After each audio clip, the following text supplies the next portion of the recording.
En el vídeo del tema 11 vamos a abordar sobre todo la energía y la contaminación, iremos un poco más rápido en cuanto a los residuos y también en cuanto a la protección del medio ambiente.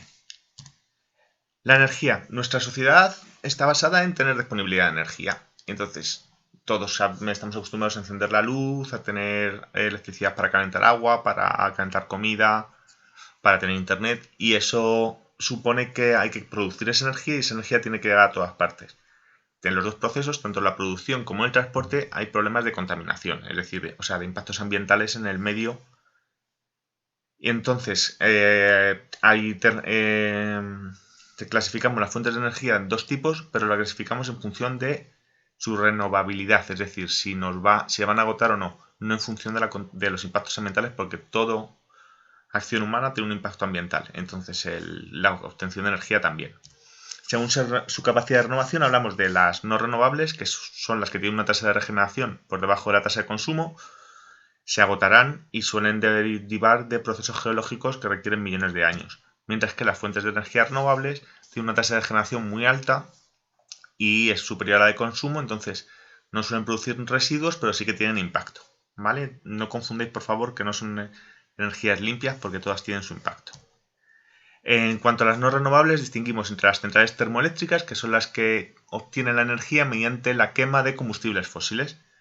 Y los combustibles fósiles se han formado en la Tierra a lo largo de millones de años, por lo que no son renovables. La típica estructura de una central termoeléctrica tiene una chimenea alta por donde salen los gases que se forman en la combustión y estas dos chimeneas pequeñas que son de vapor de agua, porque son con las que se refrigera la central. Y luego tenemos las centrales nucleares que también usan un combustible nuclear que suelen ser minerales ricos en uranio y que también son no renovables porque no se forman de forma natural en el planeta fácilmente. En cuanto a los combustibles fósiles, tenemos que saber que los combustibles que se usan son carbón, aunque en la Unión Europea cada vez menos, todavía se sigue usando en China y en otros países, o en Polonia, por ejemplo. El carbón son restos vegetales de bosques que en su momento murieron y se fueron acumulando en zonas pantanosas. A medida que esos restos vegetales se van quedando más abajo dentro de la corteza terrestre, van ganando profundidad, es mayor la presión y se forman carbones de mejor calidad, ¿vale? El mejor carbón es la antracita, que estaba normalmente más profundo que la hulla o el lignito. En los tipos de carbón no hace falta que lo sepáis, simplemente que sepáis que vienen de restos vegetales que durante millones de años se han ido enterrando y se produce una serie de cambios en su composición que dan lugar al carbón. Respecto al petróleo y el gas natural, ambos se forman por los restos de organismos marinos que se quedan enterrados y por una acción de una serie de bacterias esos restos marinos dan lugar por un lado al petróleo y alrededor del petróleo hay siempre gas natural atrapado. Entonces el carbón viene de restos vegetales, normalmente terrestres, y el petróleo y el gas natural de restos marinos. ¿Qué impactos tiene el uso del carbón y el petróleo en las centrales termoeléctricas? Pues por un lado, la emisión de gases contaminantes. El carbón emite mucho más, gases más contaminantes que el petróleo y el petróleo gases más contaminantes que el gas natural. Todos emiten dióxido de carbono, pero el petróleo también suele tener algún óxido de nitrógeno y una pequeña cantidad de óxidos de azufre y el carbón más de esos óxidos de nitrógeno y azufre.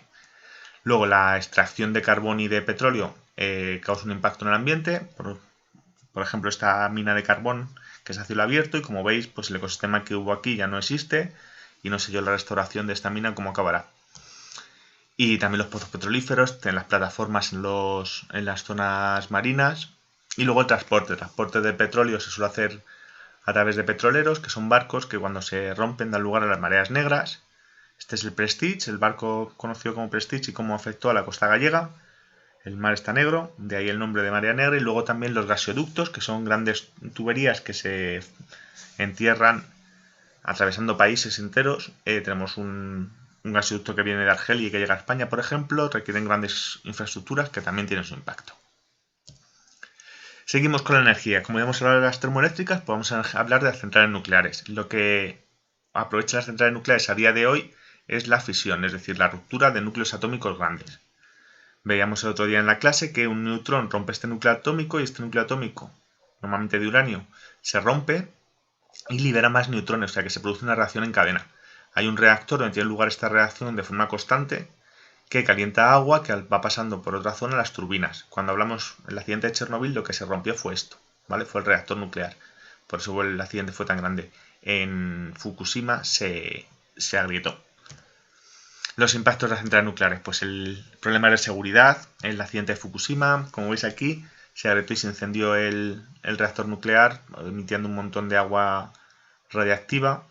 Y luego la gestión de los residuos radiactivos, que tienes que enterrarlos, confinarlos durante varios cientos de años en cámaras de hormigón armado, subterráneas, tener un cementerio nuclear.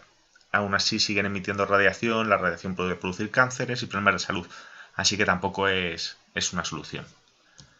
En cuanto a las no renovables, las que decíamos que su tasa de consumo es mucho menor que su capacidad de regeneración, está la hidroeléctrica, que usa la energía potencial de una caída de agua. ¿Vale? Tenemos la presa, el agua está a esta altura, se deja caer y al caer va con una velocidad que mueve la turbina y produce energía eléctrica. El funcionamiento es bastante sencillo. ¿Qué impactos tienen? Pues que la zona tienes que construir un embalse y esa zona, ese embalse elimina todo lo que hubiera antes, además supone una barrera para los peces y para el ecosistema. Es decir, un salmón que quiere remontar este río, pues le tienes que construir una estructura de acompañamiento, si no, no puede. Aquí tenemos el embalse de Riaño, cómo era el pueblo de Riaño en León antes del embalse y cómo está ahora. ¿Vale? Además alteran el clima, altera toda la estructura de la zona. Creas un lago artificial, básicamente. Y también alteras río abajo. O sea que las embalses tienen muchas comillas siempre tienen muchos puntos que tener en cuenta. Y otro tipo de fuente de energía renovable es la eólica. Lo que empleamos es la velocidad del viento. El viento mueve los aerogeneradores, los molinos, que los habéis visto todos, con estas palas tan grandes. Luego tiene un aumentador de velocidad, como digo yo, un multiplicador. Y esto hace que la turbina gire muy rápido y genere la energía en el generador. Esa energía luego es para un alternador, para poder ser transportada y demás. Pero vamos, que simplemente ese movimiento lento de los molinos luego se acelera en el interior del molino y una vez acelerado se aprovecha para formar energía eléctrica. El problema de la eólica es que depende del viento, ¿vale? Y la hidroeléctrica se usa muchas veces como reserva. Cuando hay mucha energía eólica se aprovecha para subir agua, entonces es una especie de batería natural. Tienes ese agua arriba y cuando te haga falta la electricidad la vuelves a tirar. Os lo comentaré de todas maneras en la clase virtual. En la eólica los impactos están centrados en el impacto visual, en el ruido, suenan cuando se mueven y sobre todo en la muerte de avifauna. Si os fijáis, cada vez más las palas suelen estar marcadas o tienen cosas colgando para que las aves no se acerquen, porque es una sangría. O sea, no se sabe además la cantidad de aves que mueren, porque enseguida que hay una ave aquí muerta, viene un depredador, viene un zorro, un lobo, una jineta y se come. Claro, tienes aquí comida gratis, pues enseguida desaparecen los cadáveres, así que no se pueden hacer censos o conteos de cuántos animales mueren por el impacto de la energía eólica. Seguimos, una vez visto la hidroeléctrica y la eólica, tenemos la solar. De solar tenemos dos tipos, la termosolar, que almacena la energía del sol en un fluido y el movimiento de ese fluido se aprovecha para obtener energía, o bien calentando agua, como se suele ver en las casas, ¿vale? Tenemos la termosolar, que aquí hay un fluido que se calienta y a la vez calienta el agua de casa, así que no gastamos en agua caliente. O bien tenemos un montón de espejos que enfocan todos al centro de una torre y aquí se calienta un fluido mucho que consigue producir energía eléctrica. Y luego tenemos las fotovoltaicas, también muy conocidas, en las que el material es un semiconductor. Al llegar los fotones de la luz alteran esa conducción, se produce un gradiente, una diferencia eléctrica entre los extremos y eso da lugar a electricidad. Esta os la he puesto porque es bastante moderna, de que están empezando a hacer centrales fotovoltaicas en láminas de agua. Esto es de Francia. ¿Qué problemas tiene la solar? Pues que requiere grandes superficies, ¿vale? Aquí veis el impacto que tienen estas centrales termosolares. Y también en la construcción de los paneles, que requieren metales y demás y que tienen que ser extraídos y llevar su impacto. Vale, dos que soléis conocer ya, aunque antes eran novedosas. La mareomotriz lo que aprovecha es la subida natural del nivel del agua. Cuando el agua sube porque sube la marea, pues tiene que pasar por unas turbinas, produce energía. Cuando el agua baja porque baja la marea, vuelve a pasar por estas turbinas y vuelve a producir energía. Es fácil aprovechando procesos naturales. La dificultad está en que los diques que se construyen son barreras ecológicas y rompen el ecosistema marino que estaba alrededor de la costa. Y luego tenemos la geotérmica, lo que hace es construir pozos. Estas en algunos países como Islandia, que la energía interna de la Tierra es muy alta, hay muchos volcanes y está muy cerca la zona caliente, se aprovecha más. En Madrid tenemos la estación de Pacífico del metro, que es la conexión entre la 6 y la 1. También se calienta con energía geotérmica.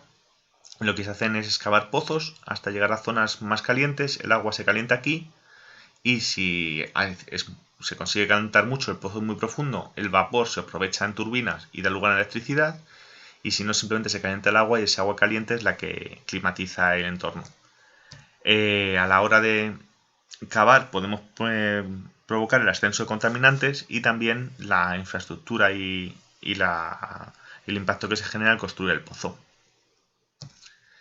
Y nos queda la última, que es la formación de biomasa. La biomasa son a partir de compuestos orgánicos, según diferentes procesos, o bien con calor o bien con la acción de bacterias, se pueden conseguir combustibles, o bien metano y dióxido de carbono haciendo biogás, o bien etanol. Lo ideal sería esto, que fueran los residuos orgánicos, por eso se empieza a hacer la bolsa de compostaje. Entonces una parte se aprovecharía para compost y otra parte para hacer biogás. El biogás hay que quemarlo y produce CO2, pero digamos que el balance es que entre el CO2 que capturas y el CO2 que emites quedaría como balance cero. La dificultad es que en muchas ocasiones no se forma la biomasa a través de residuos, sino que se cultivan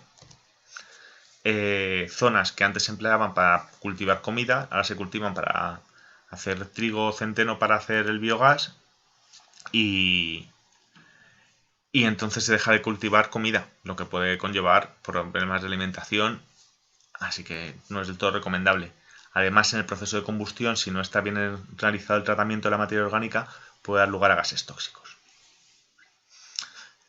Bien, la contaminación. ¿Qué es esto de la contaminación? Ya lo hemos visto varias veces. Es la introducción de sustancias o energía en los ecosistemas, en el medio natural, de forma que alteramos los ciclos de la materia y de la energía, y eso tiene consecuencias negativas para los seres vivos. Vamos a hablar de contaminación atmosférica. En la contaminación atmosférica os pongo aquí a los sospechosos habituales. Tenemos por un lado la deforestación, la combustión de los coches del transporte y la industria, principalmente producen CO2. Y luego tenemos la industria agropecuaria, la agricultura y la ganadería, también producen metano. Los sprays, los refrigeradores, aires acondicionados, clorofluorocarbonados, otro tipo de sustancias gaseosas tóxicas a través de la industria principalmente, como las partículas en suspensión, y los óxidos de nitrógeno también de los fertilizantes y de la combustión de los coches. O sea que todo el origen de los contaminantes creo que lo tenéis más o menos claro, pero bueno, lo dejo aquí de sospechosos habituales. Los procesos derivados de la contaminación atmosférica. Tenemos el calentamiento global, emergencia climática. Está provocado por el dióxido de carbono, el metano, óxidos de nitrógeno y los clorofluorocarbonados. Y el proceso creo que lo conocéis ya, pero lo vuelvo a contar. El efecto natural es el efecto invernadero, permite que la temperatura de la Tierra sea más agradable, y es que el Sol calienta la Tierra, una vez caliente, emite en otra longitud de onda, de otra manera, calor, y ese calor, una parte se escapa, pero otra parte, gracias a estos gases, se mantiene en nuestro planeta y conseguimos esta temperatura media de 15 grados. El problema está en que la acción humana ha incrementado mucho la cantidad de gases en la atmósfera. Entonces, el proceso sigue siendo el mismo, estos gases no alteran a la luz que llega del Sol, llega esta radiación solar, calienta la Tierra y la Tierra sigue emitiendo este calor suyo. Pero el calor que emite la Tierra, en vez de escaparse en la misma cantidad que antes, mucha más se queda retenida. Entonces se aumenta la temperatura del planeta. ¿Vale? Como veis, es un fenómeno natural que la acción humana, al generar un desequilibrio en el ciclo de la energía y de la materia, ha provocado un incremento que tiene unas consecuencias que estamos todavía valorando. Siguiente proceso, la desaparición de la capa de ozono. La capa de ozono es una capa que está en la estratosfera, en torno a los 30 kilómetros, y como veis aquí, protege. Hay dos radiaciones ultravioleta, pues protege de un tipo de radiación ultravioleta, por lo que es muy importante que esté ahí. Los clorofluorocarbonados, como veis, son 3 cloros, un carbono y un flúor. Un compuesto químico que lanzamos a la atmósfera en los refrigeradores y en los sprays. Este compuesto químico reacciona con el ozono, que son 3 oxígenos unidos, y lo destruye, ¿vale? El carbono se va con uno de los oxígenos y estos dos oxígenos forman un oxígeno normal, un oxígeno molecular que no protege de la radiación ultravioleta. La desaparición de esta capa de ozono da lugar a que llegue más radiación ultravioleta. La radiación ultravioleta es mutagénica, produce cánceres, además de dañar plantas y demás. Se ha reducido, va por temporadas, y no es un agujero, ¿vale? Siempre se habla del agujero de la capa de ozono y lo que se hace es adelgazar la cantidad de ozono en la estratosfera, y entonces puede pasar más cantidad de radiación ultravioleta. Y el tercer proceso, que lo hablamos el otro día, es la lluvia ácida. La lluvia ácida, debido a los óxidos de azufre y nitrógeno principalmente, que se forman de forma natural en las erupciones volcánicas, pero sobre todo por las combustiones de los coches, actividades agrícolas y actividad industrial. Estos óxidos reaccionan en la troposfera con el vapor de agua y dan lugar a ácidos. Estos ácidos caen normalmente lejos por el transporte que produce el viento, acidifican el suelo y matan a las plantas, hacen que se aumente la acidez de las láminas de agua matando a los peces, estropean las construcciones con el mal de la piedra y envenenan también el agua subterránea. Como veis, un completo. Pasa un poco rápido porque creo que los hemos trabajado a lo largo del curso. De todas maneras, si tenéis cualquier duda me decís. En cuanto a la contaminación del agua, pues vamos a ver cuáles son los contaminantes principales del agua. Por un lado, las ciudades, pues os podéis imaginar toda el agua sucia que saquéis en casa de la ducha, tiene jabón, nitrógeno y fósforo, como veis hay mucha P y mucha N, que son los fósforos y los nitrógenos.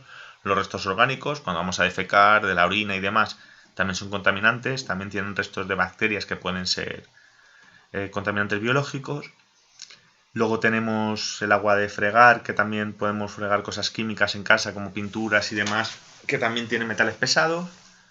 Normalmente pasan por lo que se llaman EDAR, estaciones de depuración de aguas residuales, pero en algunos casos, si no tienen capacidad, pues pasan sin depurar. Luego tenemos la industria, que normalmente vierte metales y también compuestos ricos en nitrógeno y fósforo. Y la agricultura, como hemos visto con los fertilizantes, también hace que llegue a las aguas una gran cantidad de nitrógeno y fósforo. ¿Qué consecuencias tienen estas alteraciones, sobre todo en la cantidad en el tipo de materia que hay en el agua? Pues tenemos por un lado la eutrofización. Aquí los nitritos, nitratos, los restos orgánicos y los fosfatos. Tenemos un ecosistema acuático natural, hay un equilibrio en la cantidad de oxígeno entre la atmósfera y la lámina de agua. Además las algas producen oxígeno, lo que permite que haya peces y se desarrolle un ecosistema natural de forma correcta. Si aumentamos la cantidad de nitrógeno y fósforo, aumenta mucho la cantidad de algas, sobre todo de algas superficiales. Esto evita que llegue la luz a las algas que están submarinas, entonces estas algas no producen oxígeno, perdonad. Al no producir oxígeno, los peces tienen menos oxígeno disponible, se reduce la cantidad de peces. Además, estas algas también evitan el intercambio de oxígeno entre la lámina de agua y la atmósfera. Como se acumula mucha materia orgánica porque se mueren muchas algas y muchos peces, empiezan a aparecer bacterias anaerobias, es decir, que no necesitan oxígeno para sobrevivir, y empieza a oler mal. Y además se acumula materia orgánica que no somos capaces de digerir, o esta materia orgánica puede provenir también de restos de las ciudades o de ciertas industrias, o de la agricultura y la ganadería. Entonces lo que conseguimos es que la lámina de agua quede totalmente muerta, ¿vale? No haya vida, salvo las algas superficiales. Cuando vemos una lámina de agua donde hay mucha masa verde por encima, es mala señal, se ha roto el equilibrio natural y está contaminada. Y tenemos por otro lado la salinización, que es la sobreexplotación de acuíferos. Aquí se ve muy bien, si estamos cerca de la playa, hay un agua subterránea de la que conseguimos el agua para nuestra vida, pues si el consumo es moderado, fenomenal. Hay un equilibrio, el agua salada no llega. Si aumenta mucho la población o se usa mucho este agua para el riego y se extrae un exceso de aguas subterráneas, el agua dulce desaparece y empieza a entrar el agua salada. Por eso el agua de las zonas costeras está tan mala, porque como hemos generado grandes ciudades en zonas donde el acceso de agua al agua es limitado, pues tenemos aguas ricas en duras, que se llaman ricas en sales. Entonces y además este agua, si luego se usa para regar, acaba estropeando los suelos y los suelos pierden su fertilidad y no se pueden aprovechar para la agricultura.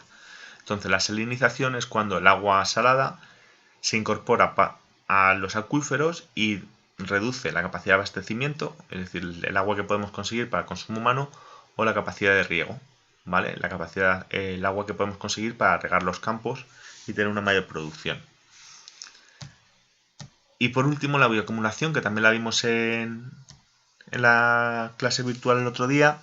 En el agua, si vertimos compuestos químicos tóxicos, metales pesados, microplásticos, los diferentes organismos los van comiendo. En el agua hay poco, pero los microorganismos que viven en ese agua van acumulando un poco más en sus células. A medida que los peces van siendo más grandes, que ascendemos en la cadena trófica, hay una mayor acumulación, porque este plancton solo coge uno, pero este atún coge todo esto de las caballas. Entonces la acumulación es mayor. Cuando llegan al ser humano, tiene una gran acumulación de contaminantes, de ahí el nombre de bioacumulación. Y por eso se empieza a recomendar que peces grandes se limite su consumo, porque pueden aportar demasiados metales pesados, microplásticos y demás a nuestro organismo.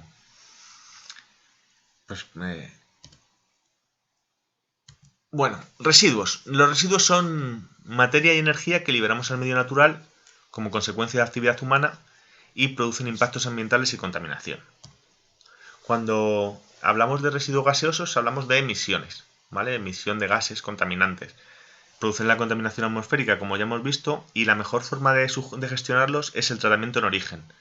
Probablemente esta chimenea de esta central termoeléctrica tenga unos filtros que eviten que los óxidos de nitrógeno, los óxidos de azufre se emitan a la atmósfera.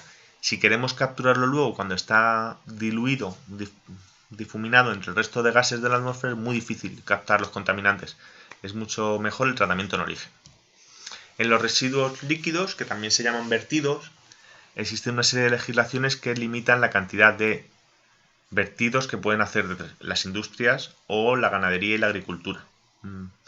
La dificultad es el controlar que se respete eso. De vez en cuando salen los medios o se ha descubierto que tal las papeleras, por ejemplo, que usan cloro y son bastante contaminantes, que tal papelera vierte agua sin depurar, que tal explotación ganadera pone los restos, los purines que se llaman, las heces de los animales en tal río y contaminan. Hay que vigilar. Y luego los de origen urbano pasan por las estaciones depuradoras de aguas residuales. Las EDAR, que se llaman, tienen diferentes grados. El primero es una separación física, pasar un filtro, un tamiz, para quitar los restos. Pues desde la gente que tira las colillas por el váter hasta los restos de las heces, restos de papel higiénico y tal, se quitan de forma física. Luego suelen pasar a esta parte de aquí, que hay una serie de bacterias que se comen restos orgánicos, y las grandes EDAR, las grandes depuradoras, suele haber un tercer nivel que es físico-químico, que alternan procesos de decantación, es decir, que vayan cayendo cosas con introducir compuestos químicos para que reaccionen con el agua y eliminen contaminación. Y respecto a los residuos sólidos, también lo comentamos el otro día, la regla de las R, ya no sé si 3, 4, 8... está claro que la mejor manera de prevenir la generación de residuos es no generándolos. Para eso hay que repensar lo que necesitamos y reestructurar cómo conseguimos lo que necesitamos. Si ya tenemos que consumir, lo mejor es consumir lo que tenga menos residuos posibles.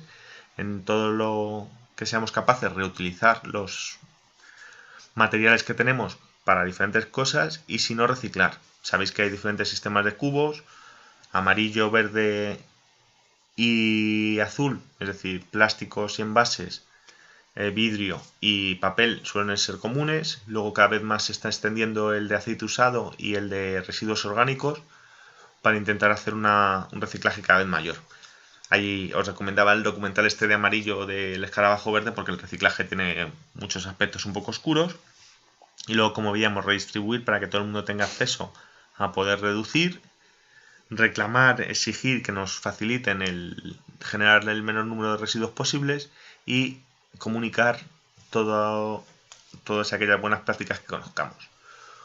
Cuando los residuos no se pueden reciclar, ni reutilizar, ni nada de esto, suelen acabar o en vertederos o en incineración. La incineración es una forma fácil de acabar con muchos residuos, pero el problema que tiene es que emite sustancias tóxicas en forma de gas que pueden ser cancerígenas. Entonces la incineración se ha limitado mucho, la Unión Europea limita mucho la incineración de residuos en el territorio.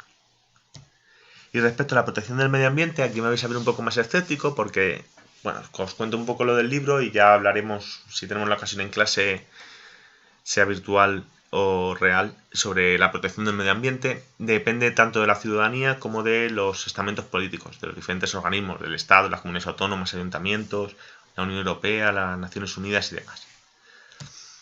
Existen diferentes convenios internacionales, principalmente en el marco de Naciones Unidas y también de la Unión Europea. Aquí os he puesto dos gráficos, son las reservas de la biosfera de Madrid. Tenemos la Sierra del Rincón, una pequeña maravilla en nuestra comunidad, y luego toda la zona de la cuenca de Alta del Manzanares también está protegido por Naciones Unidas como reservas de la biosfera. Luego a nivel europeo tenemos los lugares de interés comunitario, que son zonas que por su valor natural son interesantes, y por ejemplo tenemos las estepas, zonas de cultivos de cereales en el sureste, la zona de Daganzo y por ahí, porque hay una serie de aves interesantes, y las zonas de especial interés para las aves. Entonces aquí tenemos mucha más zona protegida.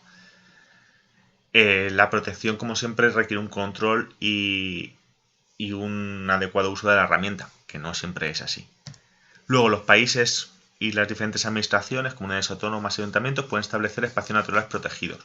Tenemos parques nacionales, parques naturales, monumentos naturales y demás. Esto también son los que tenemos a nivel nacional en Madrid. Pues tenemos el Parque Regional del Sureste, por ejemplo, los cerros de Rivas, Arganda, Chinchón, toda esa zona tiene unas características geológicas bastante peculiares.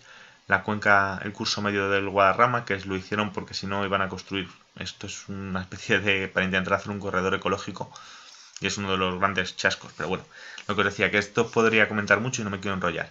Entonces podemos establecer niveles de protección. Lo más interesante en realidad es limitar o regular o controlar los usos del suelo, es decir, dónde se pone, dónde se deja edificar, dónde se dejan construir industrias, dónde se dejan aprovechar, hacer aprovechamientos ganaderos o agrícolas, para poder controlar el impacto que se hace en el territorio. También es fundamental controlar la ley, realizar evaluaciones de impacto ambiental. Una evaluación de impacto ambiental es una medida del daño que va a producir una actividad en un determinado territorio, el daño sobre la naturaleza, y propone medidas para paliar ese daño, o bien propone que esa actividad no se llegue a hacer. Y sobre todo la parte de educación ambiental, es decir, concienciar a la población de lo importante que es la naturaleza y, para el mantenimiento de nuestra especie y de los que están por venir. Y eso es otro de los temas que viene a colación, que es el desarrollo sostenible, que lo habréis visto varias veces, es un tema muy de moda y que quiere promover, aunque lo mismo nos damos cuenta de que es un poco insuficiente, y lo que defiende es satisfacer las necesidades actuales, sobre todo la gente que más lo necesita, sin comprometer las posibilidades de las generaciones futuras. Es decir, si consumimos ahora todos los recursos del planeta, los hijos y los hijos de nuestros hijos no van a tener la opción de desarrollar su vida en este planeta y la hemos liado, ¿vale? Busca un equilibrio entre lo económico, es decir, que haya un progreso económico, que haya un mantenimiento de la salud medioambiental del planeta, podríamos decir, y un equilibrio social. Entonces tenemos aquí como las coincidencias, lo económico y lo social coinciden cuando algo es equitativo, lo social y lo ambiental coinciden cuando un espacio es vivible, y económico y ambiental cuando es viable, y la intersección de las tres esferas sería el desarrollo sostenible. Lo que os digo, si este es el fin del tema, de momento